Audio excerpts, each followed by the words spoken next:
রাসূল সাল্লাল্লাহু আলাইহি ওয়াসাল্লাম বলেছেন, যখন রমজান শুরু হয় জান্নাতের দরজা খুলে দেওয়া হয়, জাহান্নামের দরজা বন্ধ করা হয় এবং শয়তানকে শৃঙ্খলিত করা হয়। বুখারী ও মুসলিম।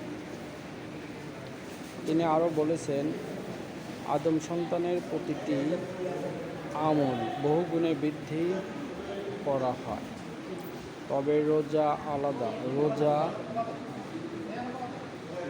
আমার জন্য, আর আমি নিজে তার প্রতিদান দেব।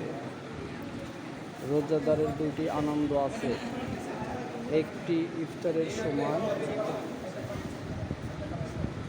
আর একটি তার রবের সাথে সাক্ষাতের সময়। সহিহ মুসলিম।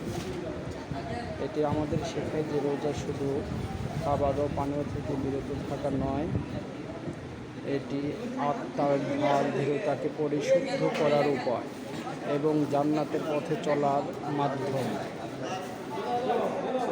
প্রথম রোজা আমাদের আল্লাহর প্রতি অঙ্গীকার মনে করিয়ে দেয়, আর প্রথম সেহরি ও ইফতার তার রহমত ও বরকতের নিদর্শন। রমজান হলো ক্ষমা, রহমত ও আল্লাহর নৈকট্যের মাস। আসুন আমরা এই যাত্রা শুরু করি আন্তরিকতা, ধৈর্য, কৃতজ্ঞতার সাথে। আসসালামু আলাইকুম।